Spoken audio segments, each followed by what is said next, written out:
ASC academy में आप सभी का हार्दिक स्वागत है।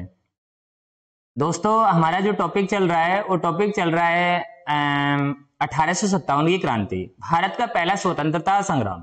और भारत का पहला स्वतंत्रता संग्राम की जिसके ऊपर हम चर्चा कर रहे थे, भारत का पहला स्वतंत्रता संग्राम, हमने उसके ऊपर शुरुआत की थी कि 1857 की क्रांति की व्यक्तिगत स्तर पर शुरुआत किसने की और सामूहिक स्तर पर शुरुआत कब हुई थी, कहां से हुई थी। फिर हमने क्रांति के कारण भी पढ़े थे कि 1857 क्रांति के क्या कारण रहे थे, जैसे कि राजनीतिक कारण हमने पढ़े थे, लॉर्ड वेलिजली की सहायक संधि पढ़ी थी, लॉर्ड डलहौजी की विलय नीति, डॉक्ट्रिन ऑफ लैप्स की नीति, राज्य हड़प नीति पढ़ी थी। हमने आर्थिक कारण पढ़े, हमने सामाजिक व धार्मिक कारण पढ़े। कुछ कारण हमने 1857 की क्रांति के पढ़े थे।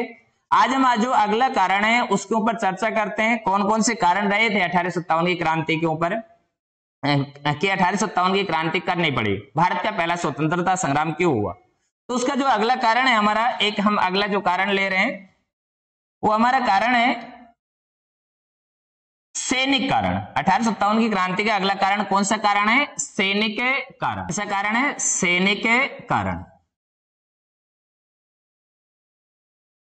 सैनिक कारण, सैनिक कारण क्या कहते हैं 1857 की क्रांति के ऊपर, या 1857 की क्रांति क्यों हुई थी। तो सैनिक कारणों में यदि मैं बात करूं, सबसे पहले सैनिक कारण देखो, 1857 क्रांति का सैनिक कारण था, एक होते थे भारतीय सैनिक और दूसरे होते थे अंग्रेज सैनिक, यूरोपीय सैनिक। भारतीय सैनिक और अंग्रेज सैनिकों के मध्य वेतन भत्ते और मैच सुविधाओं को लेकर के भी मतभेद होता था। तो ये हमारा सैनिक कारण है। हम इसमें लिख सकते हैं कि भारतीय सैनिक, कौन से सैनिक हैं? भारतीय सैनिक, भारतीय सैनिक, भारतीय सैनिक व अंग्रेज सैनिक, अंग्रेज सैनिक, भारतीय सैनिक व अंग्रेज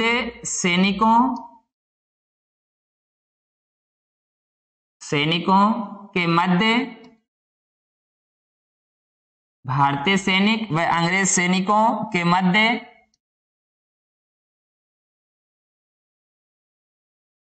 वेतन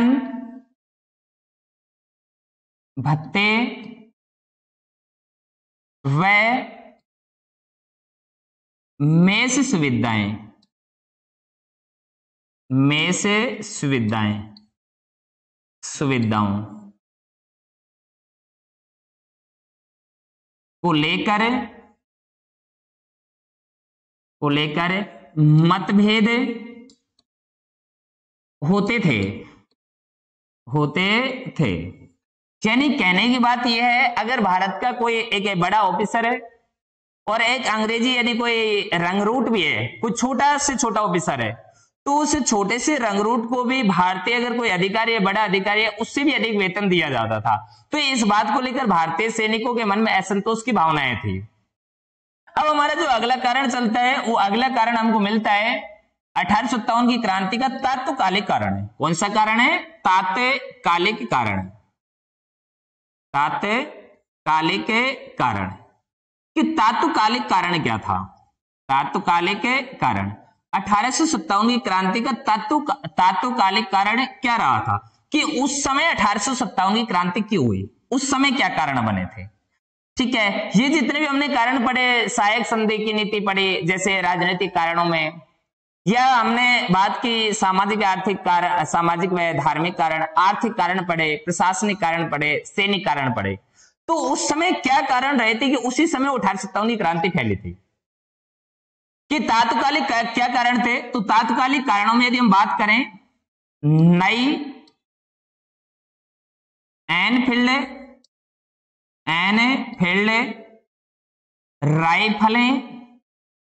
राइफलें सैनिकों को प्रदान करना, सैनिकों को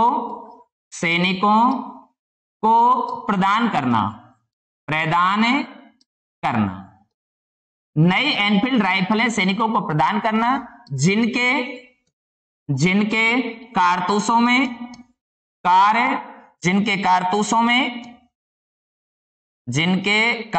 में जिनके कारतूसों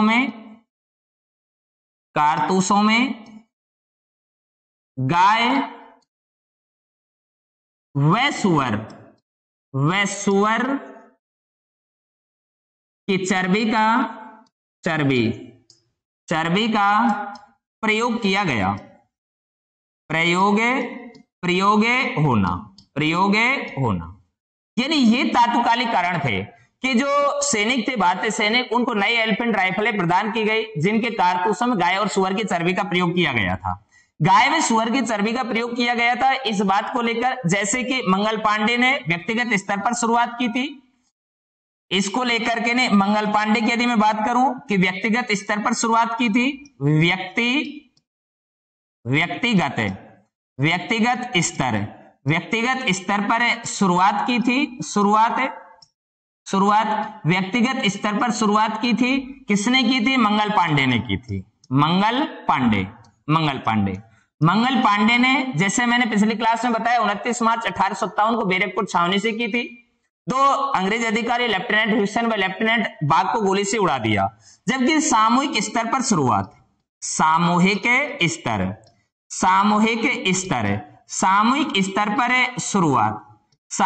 स्तर पर शुरुआत जो होती है वो होती है मेरठ छावनी से। कौन सी छावनी से?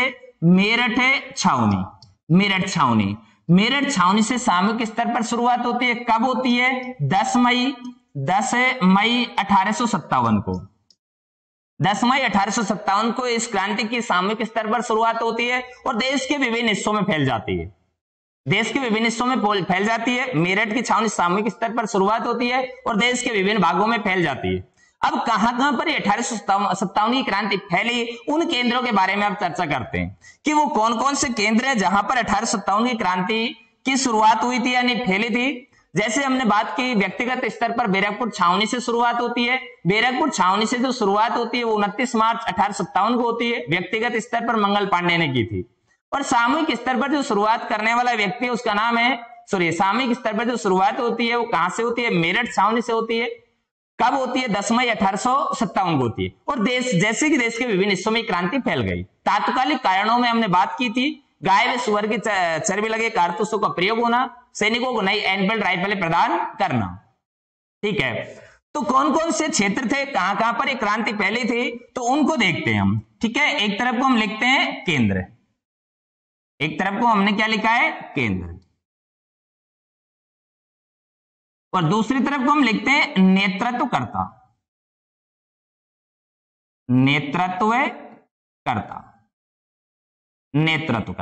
1857 की क्रांति का केंद्र व नेतृत्वकर्ता।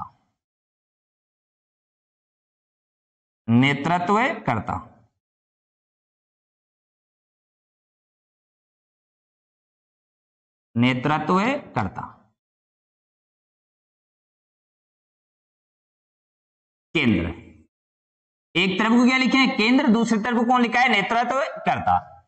सबसे पहले हम लिखते हैं दिल्ली। सबसे पहले क्या देखते हैं? दिल्ली, क्योंकि मेरठ की छावनी के जो सैनिक थे वो कहां पर आए थे? दिल्ली में आए। तो दिल्ली में उन्होंने जो अपना नेता चुना, या दिल्ली का जिसने नेतृत्व किया, पूरे भारत का जिसने नेतृत्व किया, उसका नाम था बहादुर शाह जफर। बहादुर शाह जफर द्वितीय। और इसके साथ में एक व्यक्ति और था, मैं यहां पर लिख दिया वह बख्त खां। ये इसका सहयोगी था, इसके सहयोग से किया था। दूसरे हम देखते हैं अवध का जो नेतृत्व किया उसका नाम था बेगम हजरत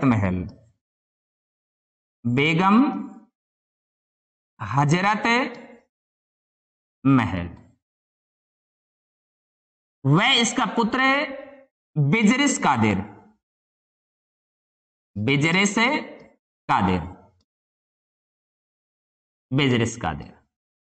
यानी हमने दो केंद्र पढ़े। दिल्ली का बहादुर शाह जफर द्वितीय, उसका सहयोगी था बख्त खां।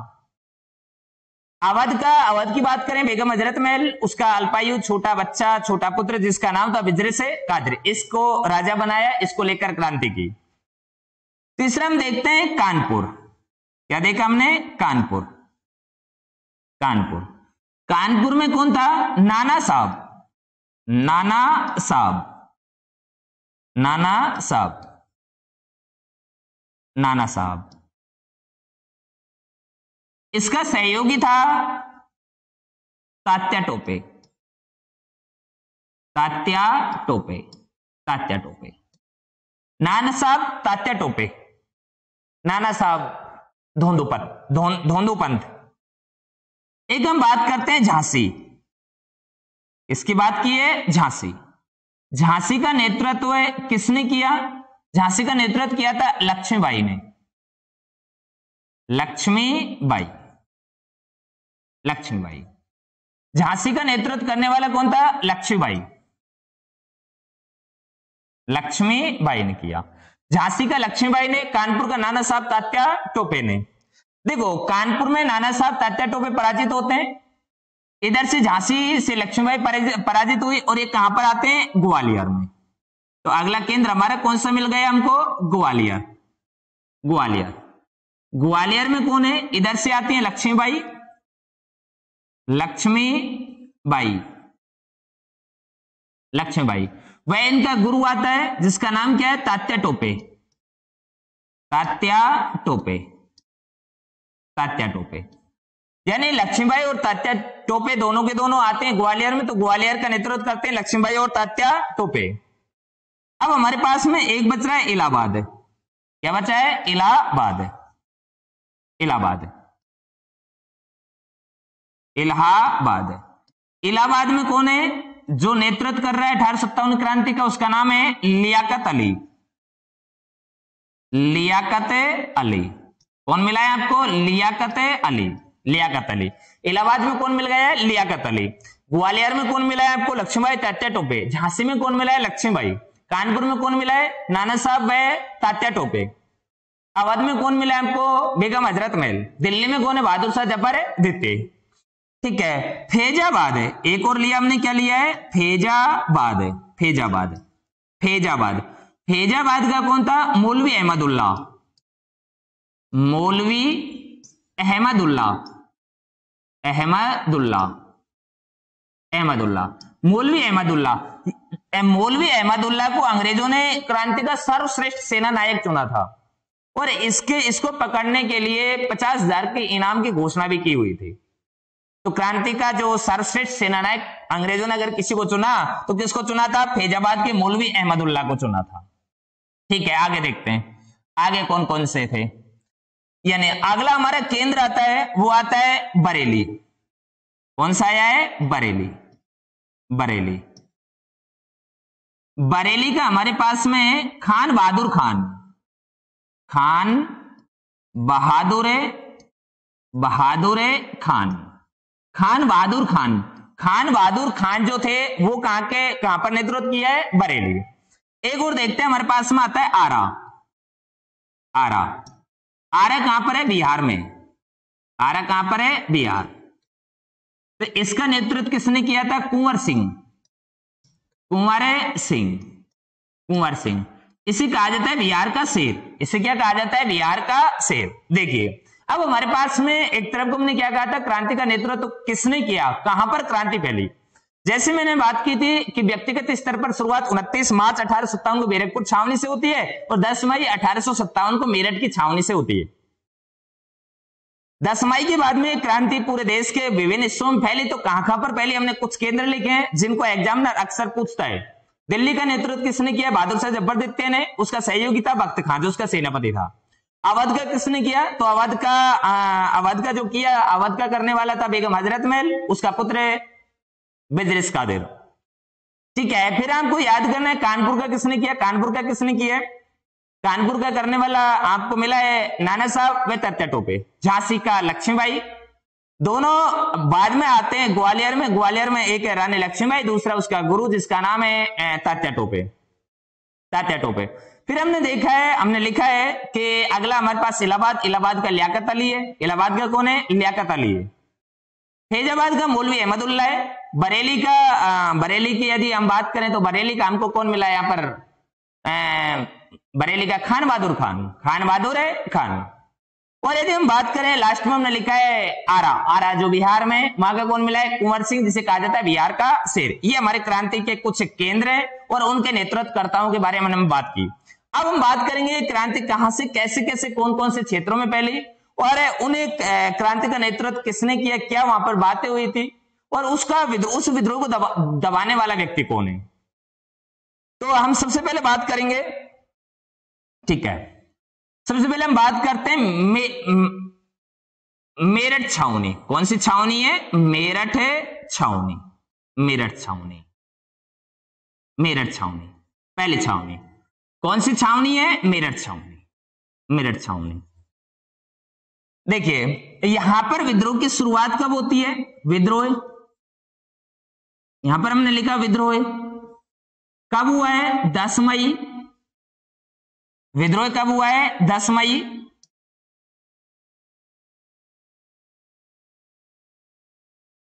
विद्रोह, विद्रोह होता कब है? 10 मई, 10 मई 1857 को। 10 मई 1857 को क्या होता है? विद्रोह होता है। कहां पर होता है? मेरठ छावनी से होता है। मेरठ छावनी से विद्रोह हुआ 10 मई 1857 को। विद्रोह किसने किया? 20वीं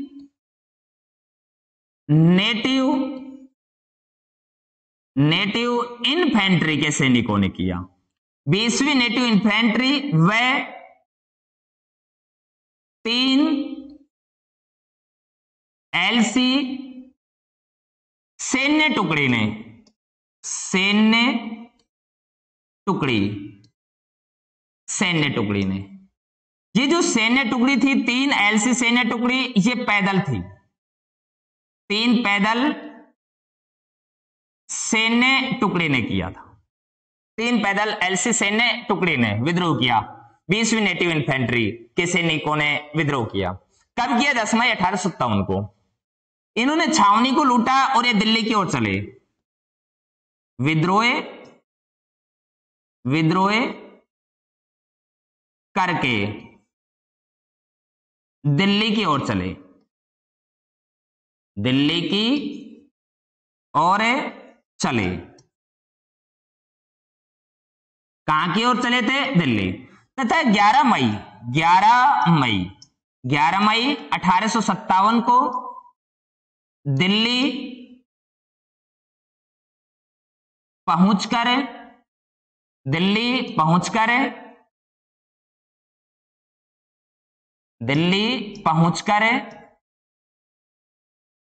जफर दित्ते को, बहादुर शाह जफर दित्ते को अपना नेता चुना।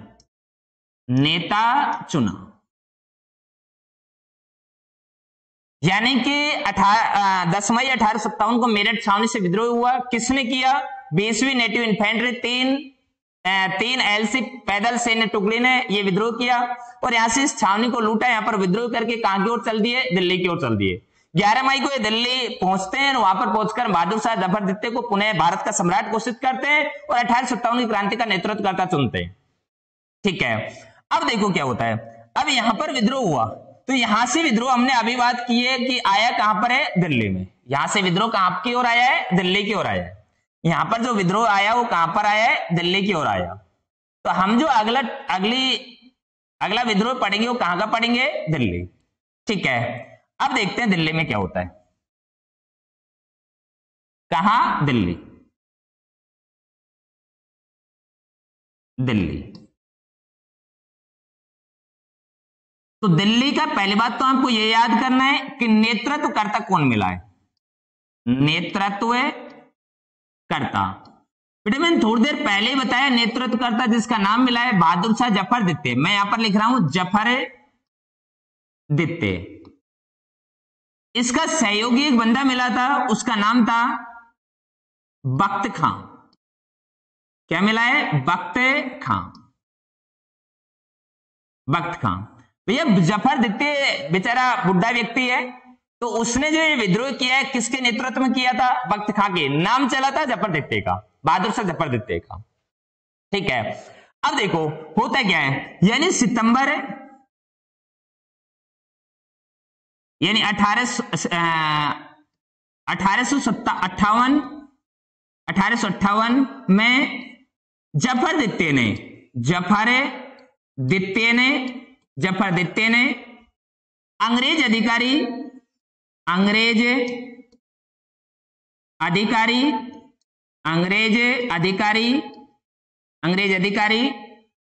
निकोलसन हडसन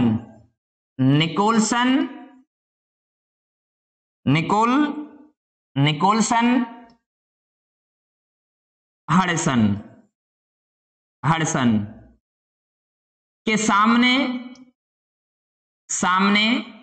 हुमायूं के मकबरे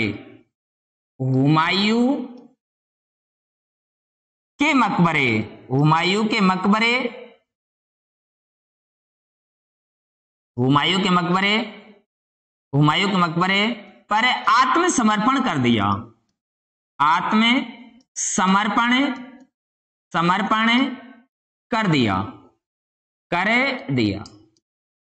ठीक है, देखो क्या लिख दिया हमने लिखा है कि मार्च 1858 की घटना है। मार्च 1858 में जफर दित्ते जो दिल्ली का नेतृत्व कर रहा था, उसका सहयोगी था बख्त खां। उन्होंने हुमायूं के मकबरे का निर्माण किसने करवाया? हुमायूं के मकबरे का निर्माण करवाने वाला व्यक्ति बताओ किसने करवाया? हुमायूं के मकबरे का निर्माण करवाया था हाजी बेगम ने।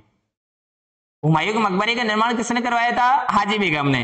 तो हुमायूं के मकबरे के सामने जफर दित्ते ने क्या कर दिया? निकोलसन हडसन, भाई एक व्यक्ति मिला हमको, व्यक्ति का नाम क्या मिला है? Nicolson Hudson.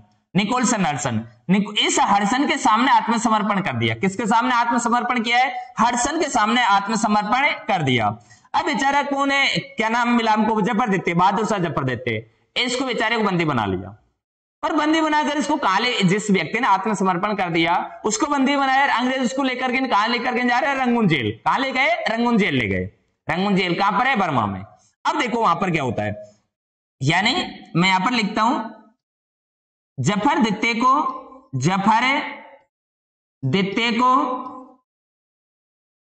बंदी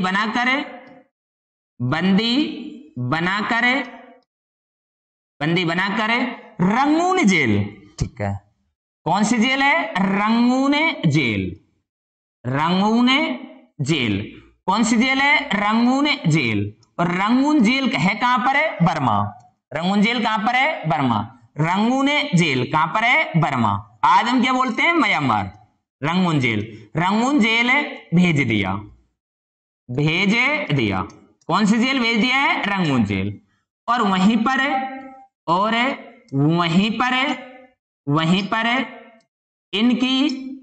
पर इनकी 1862 ईस्वी में क्या हो गई है? मृत्यु हो गई।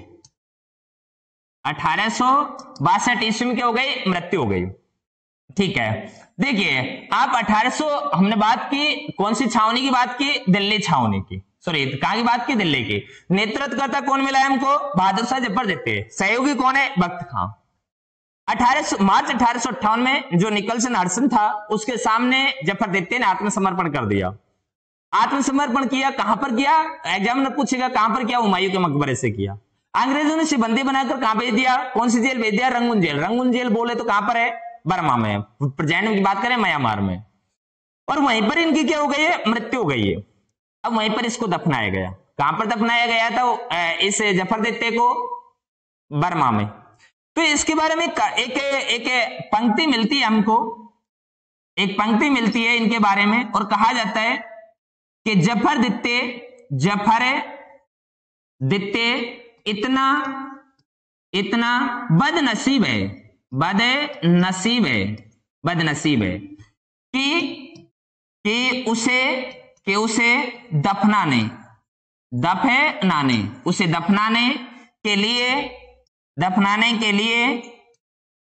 के लिए अपने देश की 2 गज जमीन भी नसीब नहीं हुई।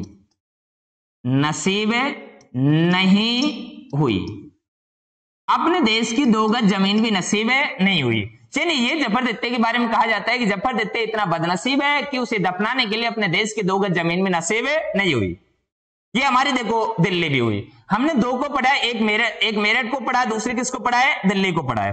अब देखो आगे, अब हम पढ़ते हैं अगला विद्रोह पढ़ते हैं हम, अवध का विद्रोह। कहां का विद्रोह है? अवध, अवध का विद्रोह, अवध का विद्रोह, अवध का विद्रोह। ये हमारे पास अगला विद्रोह है, अवध का विद्रोह। अवध, तो अवध का विद्रोह का नेतृत्व करता, सबसे पहले हम बात कर लेते हैं शुरुआत 1857 की क्रांति की अवध में शुरुआत कब हुई? शुरुआत होती है 4 जून।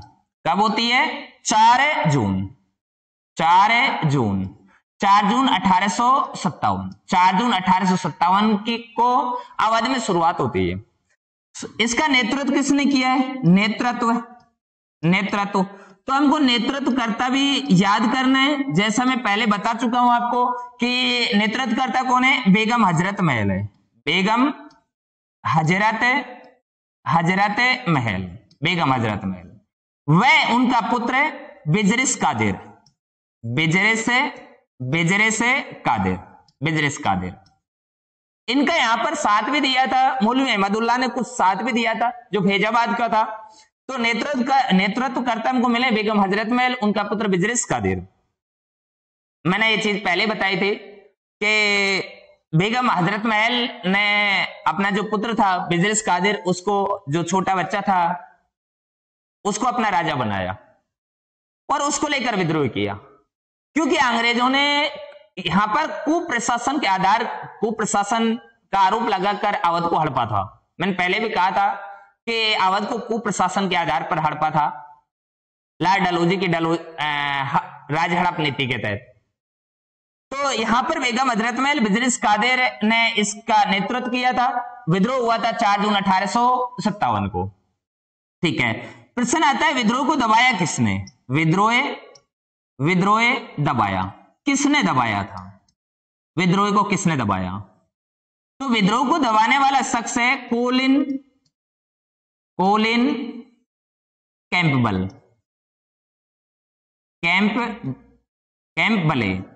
कोलिन कैंपबले ने इस विद्रोह को दबाया। तो विद्रोह को दबाया किसने? कोलिन कैंपबले ने इस विद्रोह को दबाया। यानी अवध का विद्रोह को दबाने वाला शख्स कौन है? कोलिन कैंपबले। 1858 में इस विद्रोह को दबाया था और यहां की शुरुआत हुई थी 4 जून 1857 को। नेतृत्वकर्ता हमको मिले थे बेगम हजरत महल व बिजरिस कादिर। ठीक है, अगला हम विद्रोह लेते हैं। अगला हमारे पास में जो विद्रोह आता है, अगला विद्रोह की हम बात करेंगे कानपुर का विद्रोह। कहां का विद्रोह है? कानपुर का विद्रोह। कहां का विद्रोह है? कानपुर का विद्रोह।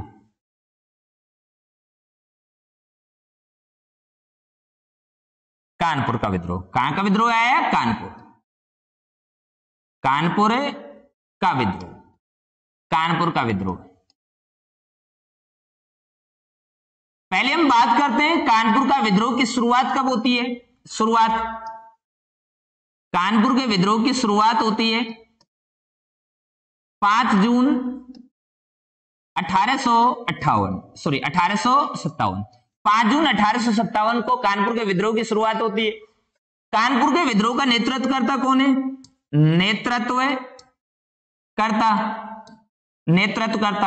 नेतृत्वकर्ता मैंने 2 नाम लिखाए थे।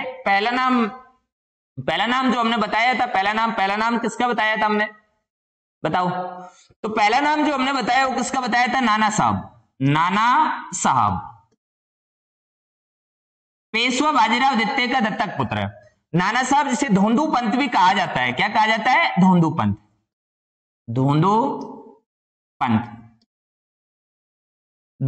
भी कहा जाता है। वह इसके साथ जो दिया है वो किसने दिया है? नाना साहब ने दिया है। इसका साथ किसने दिया है? तात्या टोपे ने दिया है। किसने दिया है? तात्या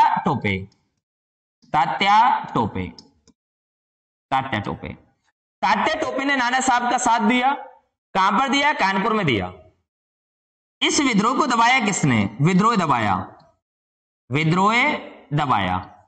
तो इस विद्रोह को देखो, दोनों विद्रोह को एक ही व्यक्ति ने दबाया है। कोलिन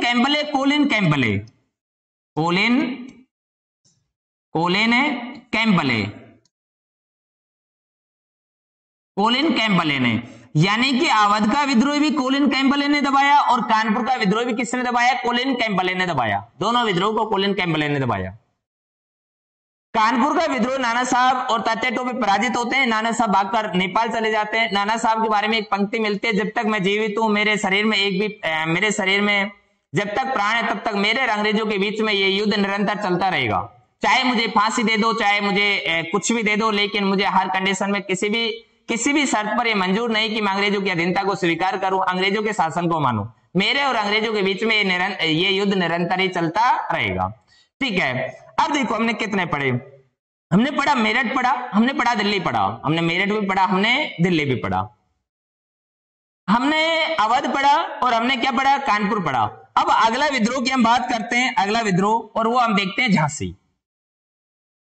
क्या देखते हैं? झांसी।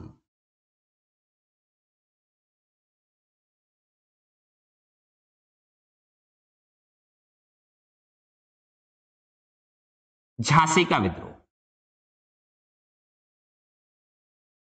झांसी का विद्रोह शुरुआत होती है, शुरुआत कब होती है? 4 जून 1857।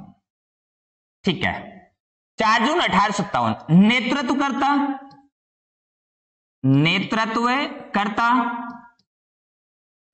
करता रानी लक्ष्मीबाई। वे नेतृत्व करता कौन मिला है हमको? रानी लक्ष्मीबाई।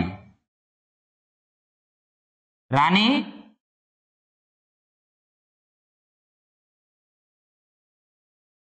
लक्ष्मीबाई, रानी लक्ष्मीबाई। नेतृत्व करता कौन मिला है? रानी लक्ष्मीबाई। यानी झांसी के विद्रोह का नेतृत्व किसने किया है? रानी लक्ष्मीबाई ने विद्रोह किया है, विद्रोह का नेतृत्व किया है। ठीक है, इधर हमने पढ़ा था कानपुर, थोड़ी देर पहले पढ़ा था कानपुर, और कानपुर में हमने पढ़ा किसको था? नाना साहब व तात्या टोपे। नाना साहब व तात्या टोपे को हमने कहां पर पढ़ा था? कानपुर में। जबकि झांसी का विद्रोह कौन कर रही थी? रानी लक्ष्मीबाई झांसी में अंग्रेजों से पराजित होती है और ये यहां से निकलती है। उधर से मैंने बताया कानपुर में नाना साहब तात्या टोपे दोनों पराजित होते हैं, ये इधर आती है और ये कहां पर आए? ग्वालियर में आ गए। कहां पर आए? ग्वालियर में एक तो रानी लक्ष्मीबाई, ग्वालियर के अंतर्गत रानी लक्ष्मीबाई आती है और कौन आता है? तात्या टोपे। मतलब ग्वालियर का जो नेतृत्व कर रहे हैं एक रानी लक्ष्मीबाई कर रही है, रानी लक्ष्मीबाई, और दूसरा कर रहा है तात्या टोपे।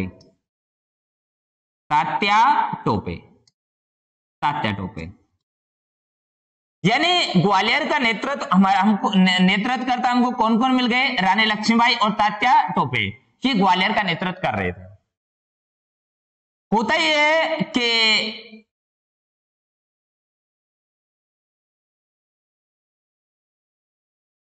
सितंबर 1858 को रानी लक्ष्मीबाई जो थी लक्ष्मीबाई अंग्रेज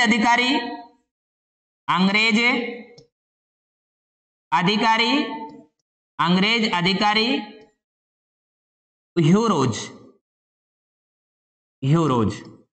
ह्यूरोज से लड़ते हुए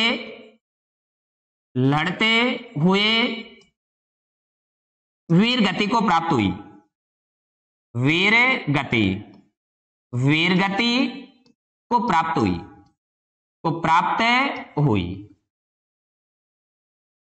यानी यहां का विद्रोह जो दबाने वाला शख्स मिला हमको कौन मिला है? ह्यूरोज। यानी रानी लक्ष्मीबाई जो जनरल ह्यूरोज से लड़ते हुए वीर गति को प्राप्त हुई। सितंबर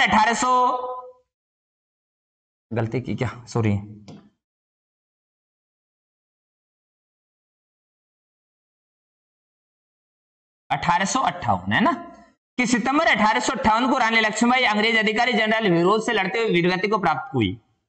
जनरल ह्यूरोज ने रानी लक्ष्मीबाई से लड़ते हुए जब वो वीरगति को प्राप्त होती हैं, तो जनरल ह्यूरोज ने एक शब्द कहे थे, यानी ह्यूरोज के शब्द, ह्यूरोज ने कहा, ह्यूरोज ने कहा कि इन हजारों मृत पड़े शवों में, मृत पड़े शवों में यह अकेली मर्द महिला क्रांतिकारी है,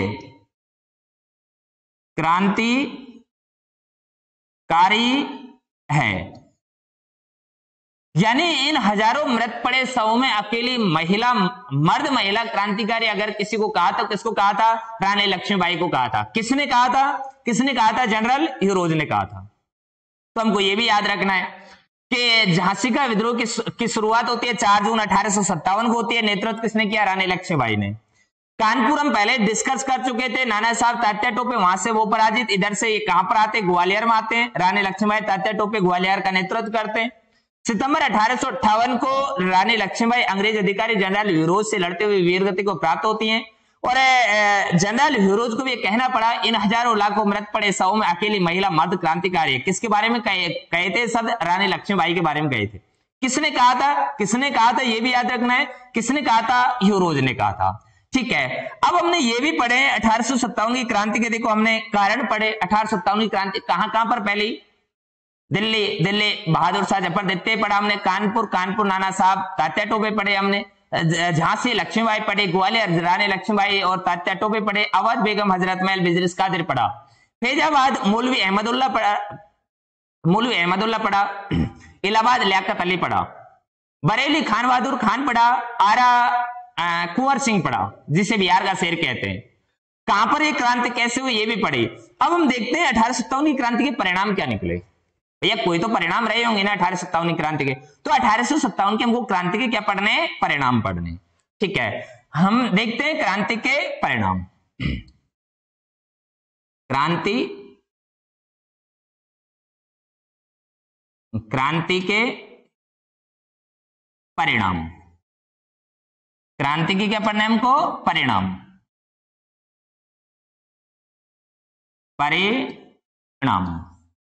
क्रांति के परिणाम। अब क्रांति के परिणाम क्या हुए? भैया क्रांति के परिणाम की यदि मैं बात करूं ना, सीधे से मैं यहां पर लिख सकता हूं कि क्रांति का परिणाम क्या? क्रांति क्या हो गई? असफल हो गई।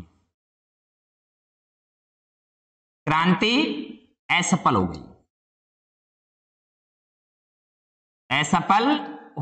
गई, क्रांति क्या हो गई? असफल हो गई। यानी जो 1857 की क्रांति थी वो क्या हो गई है? असफल हो गई। अब ये असफल क्यों हुई? हमने ये देखा भाई क्रांति का परिणाम, और क्रांति का परिणाम क्या हुआ? असफल हुए। तो ये जो क्रांति हुई थी ये असफल क्यों हुई? इसकी असफलता के कारण, कुछ तो असफलता के कारण रहे होंगे ना, तो हम यहां पर लिखते हैं असफलता के कारण। असफलता के कारण 1857 की क्रांति की असफलता के कारण क्या थे? क्यों 1857 की क्रांति असफल हुई थी? तो इसके क्या कारण रहे थे? तो कारणों में हम पढ़ते हैं। सबसे पहले हम देखते हैं, सबसे पहला हमारा यही है कि 1857 की क्रांति की असफलता के जो कारण थे वो थे कुशल नेतृत्व का अभाव। क्या लिखना है हमको? कुशल नेतृत्व का अभाव। कुशल नेतृत्व का अभाव। कुशल नेतृत्व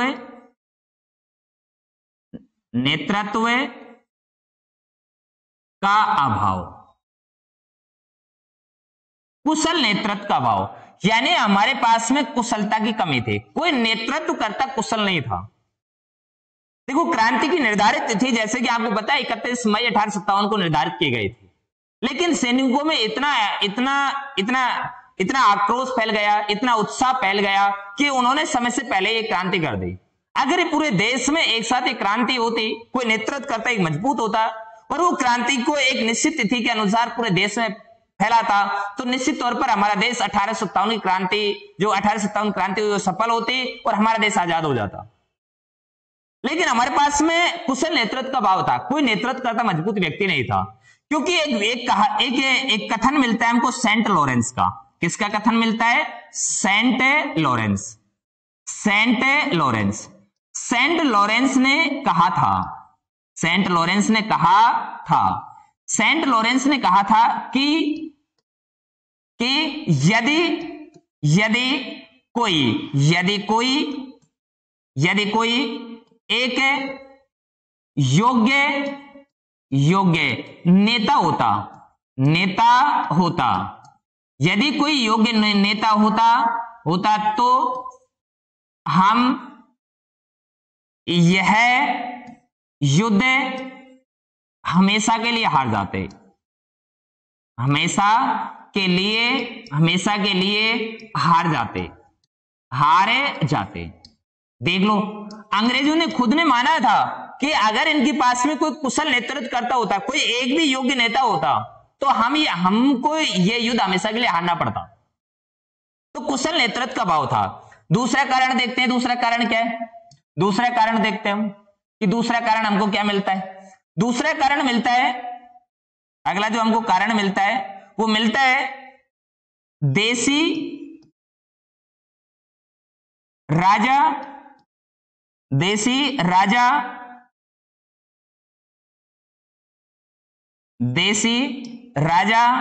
महाराजाओं का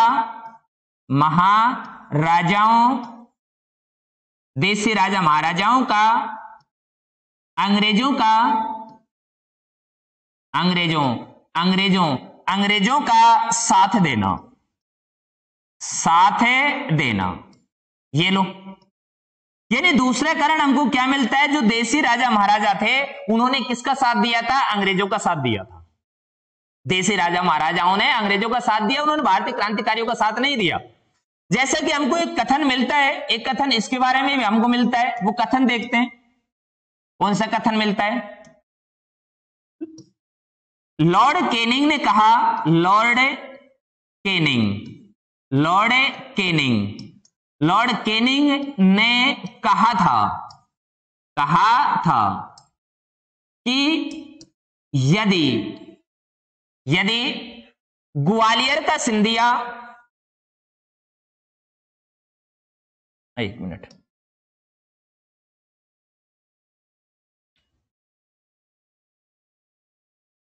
यदि ग्वालियर का सिंधिया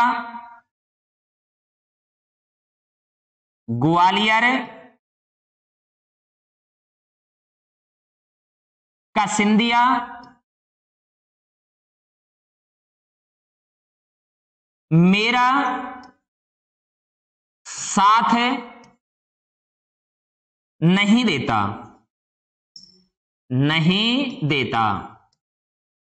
तो मुझे यह देश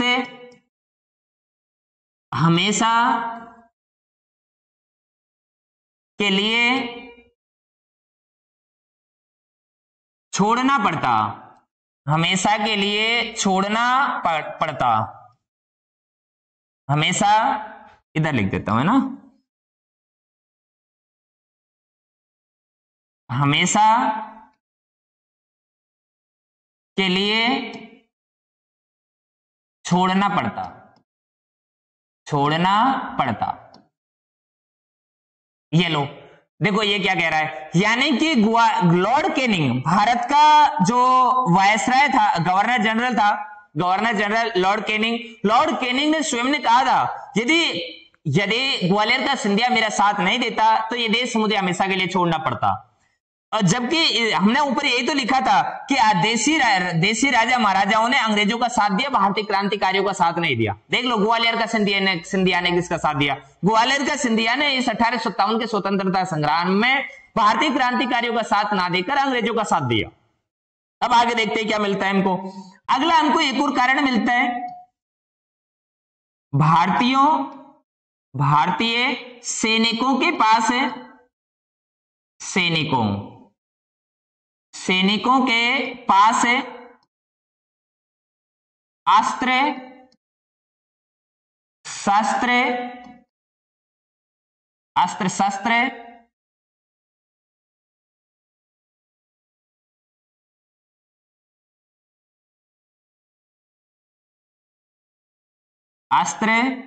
शस्त्र व संचार के साधन, संचार के साधनों की कमी थी। यानी क्रांति, जो भारतीय क्रांतिकारी थे, भारतीय सैनिक थे, उनके पास में अस्त्र शस्त्र व संचार के साधनों की कमी थी, जबकि अंग्रेजों के पास में ना तो अस्त्र शस्त्रों की कमी थी और ना ही कोई संचार के साधनों की क्या थी, कमी थी। एक कारण और देखते हैं, भारत का मध्यम बुद्धिजीवी वर्ग अंग्रेजों को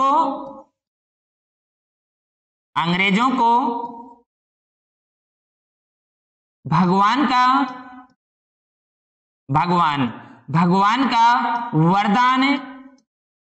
वरदान समझता था।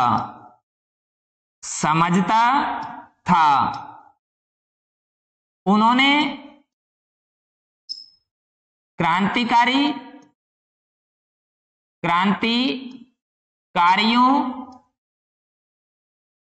का साथ ना देकर अंग्रेजों का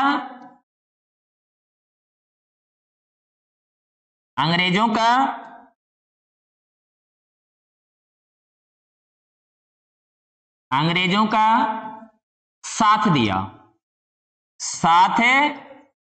दिया। अंग्रेजों का साथ दिया। ये लीजिए, यानी भारत का जो मध्यम बुद्धिजीवी वर्ग जो था, उन्होंने भारतीय क्रांतिकारियों का साथ नहीं दिया, उन्होंने साथ किसका दिया, अंग्रेजों का। वो अंग्रेजों को भारत में भगवान का वरदान समझते थे। वो कहते थे अगर अंग्रेज भारत में आए वो अच्छे के लिए आए, ये भगवान का वरदान है कि अंग्रेज भारत में आए। तो इन सभी कारणों से 1857 की क्रांति क्या हुई थी, असफल हुई थी। तो आप 1857 की क्रांति का पहले तो परिणाम, 1857 की क्रांति क्या हुई थी, असफल हुई थी। असफलता की बात करें, कौन कौन से कारण थे, कुशल नेतृत्व का अभाव था। सेंट लॉरेंस ने कहा यदि ग्वालियर का सिंधिया मेरा साथ नहीं देता तो हम हमेशा के लिए यह युद्ध हार जाते।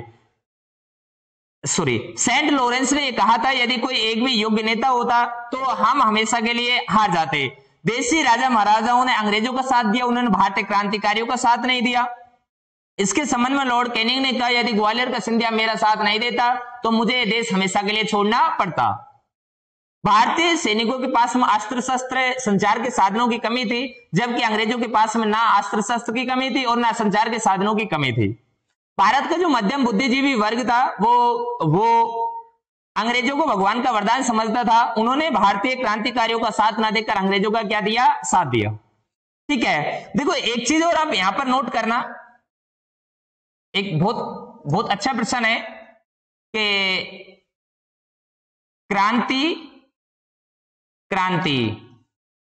का बीज बोने वाला गवर्नर जनरल,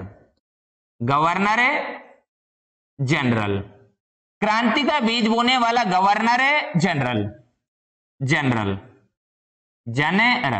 कि क्रांति का जो बीज बोया, वो बीज बोने वाला गवर्नर जनरल का नाम जो था वो क्या था। तो क्रांति का जो बीज बोने वाला गवर्नर जनरल था उसका नाम था लॉर्ड डलहौजी।